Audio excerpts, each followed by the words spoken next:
Kia ora. Tonight on City News, we get reaction to the first day of a new term from Rotorua MP Todd McClay. Waiariki MP and Māori Party co-leader Te Rotorua Flavel says he's upbeat about his return to Parliament. And the new Youth Centre manager Steve Holmes gives us his vision for the future use of the centre. 3 more years for Rotorua MP Todd McClay, who says he's humbled by re-election on Saturday. Yeah, really looking forward to it. I'm quite humbled and taken aback by the ongoing support I receive from the wider Rotorua electorate, and I'm even more determined to keep working hard and delivering for and with the people of Rotorua. Meanwhile, Waiariki MP and Māori Party co-leader Te Rotorua Flavel says he's hoping to continue his work his party has done over the last 6 years. He says he's spoken with the Prime Minister, who congratulated him on retaining the Waiariki seat. We have had a phone call yesterday and looking to have negotiations in the near future, in fact tomorrow, to present how we want to go. You're right that the national government can govern by themselves, but that's always been the case for us, that they've always had the majority anyway, and that the Māori Party hasn't been needed in the last 2 terms. We're there by invitation, and because of that, the suggestion is that the Prime Minister believes that we provide something extraordinary, provide something that is good for the country, provide some common sense policy and some things that he believes is good for a relationship. So bearing in mind it's the 3rd time now that we've been asked, I think that the people of the country have seen that we do provide some stability and some good ideas. And Fletcher Tabuto is the 3rd local to enter Parliament this weekend as a list MP for New Zealand First. He told City News that he's feeling great and that he was heading to Wellington today and was looking forward to getting started. So Rotorua has 3 local MPs heading to Parliament. What does that mean for the city? We asked Todd McClay for his opinion. We've had 3 MPs before, so when I first stood 6 years ago against Steve Chadwick and won, she was a list MP. Te Rotorua Flavel is a fantastic member of Parliament. He's really passionate about this area. I've worked well with him over the last 6 years, and that will continue. I know Fletcher from New Zealand First quite well, who's got him on the list. We're quite friendly actually, and have been for the last 3 or 4 years. We have been exchanging text messages, and we're going to have a coffee this morning. He's on his way to Wellington and I'll be there this afternoon, so we said we'll have the coffee there. He and I have a lot in common. You know, we're good family men, we're very passionate about Rotorua. I think we'll all be able to leave the party politics in Wellington and focus on what's good for our community and find ways to work together, and I look forward to that. And more from Todd later in the show when he talks about some of the new local investments announced by government in the lead up to Saturday's general election. The Rotorua Casey Clinic is celebrating 10 years of business in the city with treats for their long-term clients. Clinic owner Esther Jacquard says it's important to remember the people who have contributed to the clinic's success. We've been open for the last 10 years, so it's a big thing for us this year. So we're going to be rewarding our clients, those ones who have been loyal with us for the last, obviously, 10 years. We're hoping to be doing things special for them, to recognise and thank them for their loyalty for the last 10 years. How long are you going to stay in town for, Esther? As long as I can, as long as I can. There's no, I have no intention of shutting down or doing anything. I'll keep going. I love what I'm doing, so. A more targeted approach to youth needs will be the focus of the new Rotorua Youth Centre manager, Steve Holmes. Mr Holmes has previously worked at the Youth Centre and has noticed big changes since starting back as manager. It's been a really good fit, actually. I think there was a lot of reasons why I wanted to come back, and then having come back here, it's just been the right time and a really good fit back into the organisation. And what projects have you got at the moment? There's a lot happening here. When I was involved in the youth centre before, it was of course the health centre, and it was kind of revolved around a drop-in centre type of thing, whereas now it's all revolves around engaging young people. So although we still have a cafe, young people come to engage in something. In sport tonight, with only 1 win from 7 starts in the ITM Cup for the Steamers, the team looks headed for another disappointing season. Their 36-17 loss to Hawke's Bay on Saturday has the local side near the bottom of the championship table, just 1 better than North Harbour, who have posted no wins so far this year. The Steamers next play Northland at the Mount on Thursday night. To your weather update now. Tonight, showers clearing, strong southwest wind and an overnight low of 0. Tomorrow, Tuesday, mainly fine with southwesterlies, a high of 15 and a low of 7. And looking out to Wednesday, mainly fine, southwest easing, a high of 19 and a low of 6. In the marine weather forecast for tomorrow, southwest 15 knots, rising to 20 knots in the afternoon and then easing to 10 knots at nights, with waves up to half a metre, and the weather will be fine. Remember, for program listings or to watch City News again, visit our website tv.rotorua.co.nz, and you can see updates on our TV Rotorua Facebook page. Coming up on City News, we're at the opening of the new Pahutu kitchen at the Top 10 Holiday Park. Melanie Groves catches up with MP Todd McClay to talk over new investment in the city, and we find out more about a new farmers market initiative starting up in Nongataha.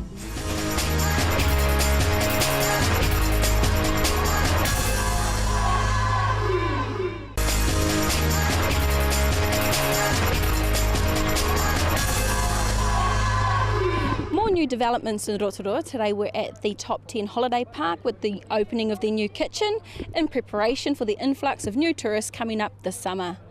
Jared, why are we here today?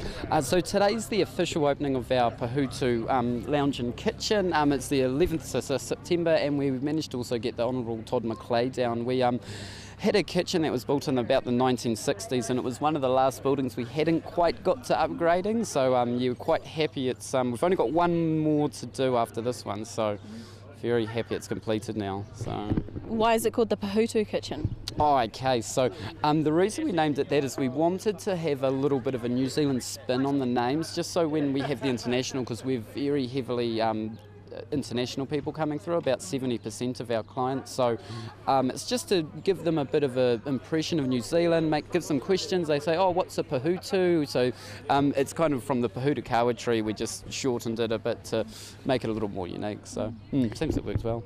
So you've just finished the opening. How did that go? It seemed to be went pretty well. We had Todd McClay come to do the opening. We've also had Oscar Nathan come down, and it seemed to be pretty good. We've had some of the attractions also pop in to do the opening with us, so that's good. And the owners, and we do have almost the staff are here. We are missing a few, but most people have come down, so it's quite good. Yeah. And how long did it take to construct?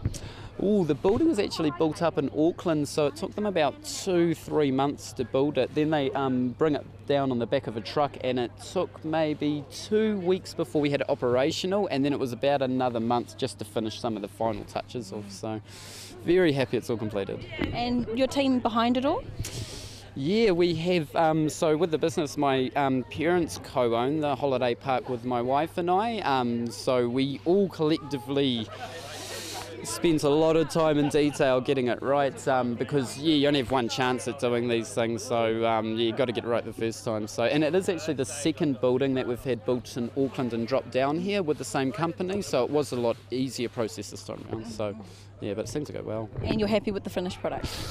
Yes, definitely. One thing we would have probably liked it a little bigger, but that's, we're definitely well over the moon with it. It's definitely come up really well. All our guests are very happy with it as well, which is a big thing to do, so yeah. Can you take us on a tour? Yeah, no, definitely. We'll go for a walk through, not a problem. And so tell us about this area here. No trouble. So I'll start with the lights. We got new LED lights put in, whenever we are doing construction, we try to do what we can to make sure we're doing the best for the environment at the same time. So we've had all LED lights put in. We've done as much energy saving type of thing we can also do and what we've done is tried to make more than one station, so more than one person's able to use something. In our old kitchen we used to have a traditional oven like you'd have at home, however the big issue is only one single person can be using that at a time, so we've tried using like a mini oven instead this time, and we're always trying to make sure we do something slightly different just to be able to cater for more people at once, so that's always a good thing. We've also got aircon put into here. The lights are all on. You can turn them on with a switch, but they are on a sensor also, so they do turn off if no one's been walking around for a certain period. And so how many does the area sit? Like inside, you probably get about 15 to 20 people inside. But the good thing for us is a lot of people prefer to be dining outside. We have a lot of picnic tables around and that, so a lot of people prefer to be outside, especially in the sunny weather. The good thing is when it is raining, a lot of them do come in here, or they'll use the lounge so they can watch TV, or so that's quite good. So let's go see the lounge. Yeah, no troubles. And so this is your lounge? Yes, this is the communal lounge. So we've just got, we've also got air conditioning in here, the different couches. We have got the little chalkboard for the kids to play with, your TV, and also have wireless access. So if someone's wanting to just sit down out the way and maybe check their emails, they're able to come into all of the different places to do that. One of the other things I might not have quite seen yet is with the decking was something we did was a little different, is that's it's 1/3 recycled plastic, 1/3 recycled wood, and I can't remember the other third off the top of my head, but that's a new product. It's not meant to shrink, it's not meant to warp or move, so we are also having, hopefully the new decking goes quite well as well, so another little thing we did too. Oh, great. Well, thank you so much for having us, and it's been a pleasure. Yeah. Oh, thank you very much. Cool, thank you.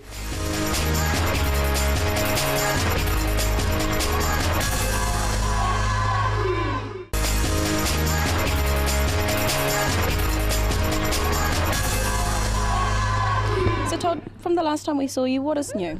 Well, it's been a really busy election campaign, very active on the ground, finding a lot of support. It feels a lot like 3 years ago, but you know, I've never been one to take anything for granted. A big team of supporters who have been campaigning really, really hard. I was pleased to be able to make an announcement a couple of weeks ago that I think is extremely important for families and young people in Rotorua, and it's the creation of the Rotorua Child Health Centre of Excellence. So what this is a $6 million program, a purpose-built state-of-the-art building to bring all children's health together under one roof in Rotorua. At the moment, these services are all over the place, and mums or dads, when they have finished with the GP, have to trek all over town, and sometimes in very cramped accommodation. We want to bring everything together under one roof with some of the other children's agencies, so that children in our town get the best health treatment that they need, and it's all under one roof. And new hotel investments, I hear there might be something coming in the pipeline? Yeah, so I saw an announcement just a week or so ago, quite interesting, down on the lakefront, a international chain coming to invest in Rotorua. Look, they'll need to work through that, and it's a private sector investment, but what it does show is confidence in Rotorua, both in our local economy but particularly in tourism. So we know that visitor numbers have increased over the last 6 years, and particularly the last 3 years. The month to May of this year, we had 2.8 million international visitors come to New Zealand. That's an increase of about 6%. Their spend is up by 11%, and what's really interesting is the dynamic there. So a lot of Americans coming back. The spend on Americans, so there's about 12% more Americans coming. They spend 55% more this year than last year. That's an increase of about $300 million. So we know that tourism is doing well, and this announcement of an investment of another hotel, a 5-star hotel in Rotorua, is really good for us, because it means we offer more visitors will come here, and when visitors come to Rotorua, they spend money, they create jobs.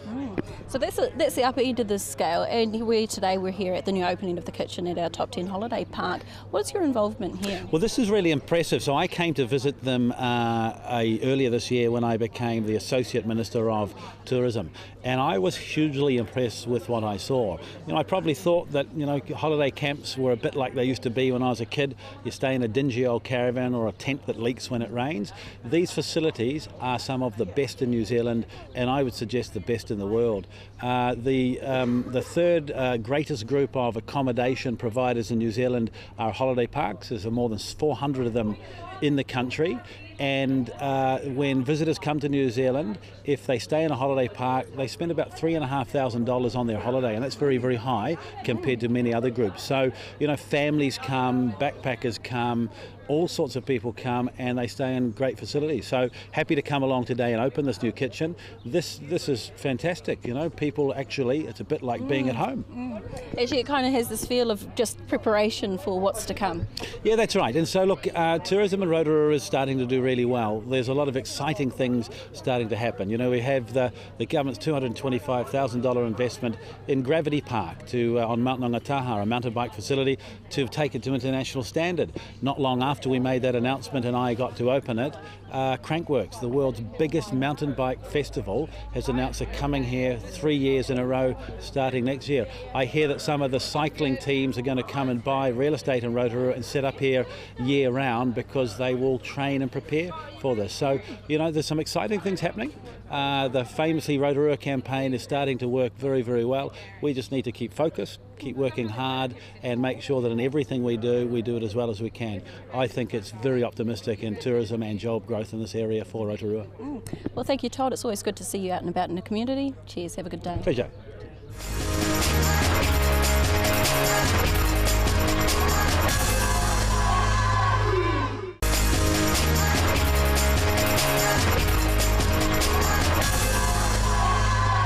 City News is down at the Rotorua Nongataha Railway Park to speak with Lynn Benfield, who is the chairperson for Progress Nongataha, about how they're going to progress Nongataha. Lynn, so you are the chairperson for Progress Nongataha. Tell me, what is Progress Nongataha? Progress Nongataha is actually a group of people. We're an incorporated society, a charitable trust. Was started up in 2000 and specifically set up to bring a cohesion to the village between local people, retailers, local iwi, other groups, so that we could work together for the betterment of the community itself, for the village. Yeah. And how are you achieving that? Through various different collaborations, to start with getting to know people within the community, finding out just exactly what they do want. We've had studies completed back in 2002 which gave us very clear mandate on things that people did want. That, you know, may have been things like other buildings, you know, places where they could meet, you know, sort of recreational grounds and things like that. Another thing that came out was actually to have markets and just places where people could actually just hang out and have some good food and some fun and meet up with friends that maybe they didn't otherwise have time to do, you know, to do that, to meet up. So, So you really got from the locals what they want. So, and who are you working in conjunction with? Well, at this present time, we've actually been working with the Rotorua Nongataha Railway Park, with Anne Eggleston, who's the manager here, with a view of this becoming the actual village green, a really good point of contact place for people to meet. So yeah, so that's been very, very exciting. It's actually taken a wee while from my role as chairperson. I've sort of kind of morphed a wee bit into becoming a bit of a coordinator, and because I'm very interested in people and what's happening in the village, also very interested in the past and the things that happened then. So what are some of the dreams, things that happened in the past that people would like to see again and perhaps even participate in and be a part of. So yeah, that's basically what I've been doing for about the last 4 or 5 years, really getting to know people. And so this year has been more about bringing some of those dreams and ideas together. Yeah, and one of the projects that people did mention quite a bit just in discussions was about having a farmers market, and that in the past, and I think it's probably going back about 12 years, there used to be markets, and specifically people said there used to be markets here at the railway park. So that was something that Anne and I were quite keen to work on and see if we could help to generate that interest, and maybe then people would come on board. Yeah. So as the village green, this area here that we are on now, is there anything else apart from the markets that you have run here for the local Nongataha community? Yes, the Kiwi Culture Day, we started that off in 2011, the first one, and then the next one the following year, and we had a little bit of a break in between, but we had a very, very successful Kiwi Culture Day this year on the 6th of February. It's a celebration of various cultures and food and music and dance, and just a great fun time for families to come out. It's actually a free, fun family day. So the the railway actually offer rides free on the day, and also the new trolleys that are on the main track are also available for people to ride on that day as well. We have free face painting, and it's just a really cool day, heaps of fun. So that's something that we will do in 2015. In fact, I'm just putting the funding application together now to be able to run it. So Sunday I drove past the village, I drove through it actually, and I saw that there was a market out there. Was that one of your first? Talk me through that. Is it an ongoing thing? How's that working? Well, it is a work in progress, but we are hoping that we can continue this on. Some of the stall holders are very, very keen to have this on a monthly basis. We're actually very, very new at this whole market thing, so we're just treading just steadily, because we would really like it to go from strength to strength and not find itself having to be, put on hold here or there. So do really want to make sure that things do work out in the positive strengths, for the village. But it was very, excuse me, it was very, very successful. We had more stalls here on that occasion than we have done with the previous two. We certainly didn't get drowned in the rain like the previous two, and we had a lot more positivity with the stall holders. So we're very encouraged. We have set a date for the 2nd of November, which is a Sunday, for the next one, just to give it a go and just see if we can build it. But we're equally aware that, we're doing a little bit of research just to see just how we can really develop this as a really good, positive and more permanent thing for the village, for Nongataha, and for others, of course. We welcome everyone out here. So a farmer's market, what kind of things can you get from that? Okay, well, on Sunday we had farm eggs. We had someone selling fruit trees at $5 each, and they just went so fast. We had someone selling frozen blueberries and other vegetable plants and little trees and things like that. We had another wonderful person selling soaps, and they were just absolutely wonderful. Grapefruit and lemons, plenty of food. So the smells were just absolutely gorgeous, wafting around. And so we had a little bit of that culture as well. But it was a really fun day. And of course the train, our Saroi and Little Blue were dashing around the tracks, and lots of rides and lots of laughter and a great turnout. A fabulous turnout, and lots of dads with their children, because of course it was Father's Day as well. So that was really great. Yeah. And so if anyone has a stall that they'd like to hold down at the farmers market, how do they get a hold of you? Okay, they would be best to contact Anne here at the railway park, and I'm just trying to think of the number, but I haven't got that to hand. Yes, that would be the best bet, and to just book a stall. The stalls are $20. The car boots $10. So anyone is welcome to come along and just make it more of a success. Yeah. So anyone's out there that's a face painter or something like that could be a good plus for us. Yeah. Yeah, so really good. It sounds actually wonderful, Lynn, and thank you so much for your time. You're welcome. Thank you. That was Lynn Benfell of Progress Nongataha talking to Melanie Groves about the new farmers market initiatives at the Nongataha Rail Park. To contact City News, email news@tv.rotorua.co.nz, or to watch the show again you can visit our website tv.rotorua.co.nz. Thanks for joining us tonight. Ko Maria.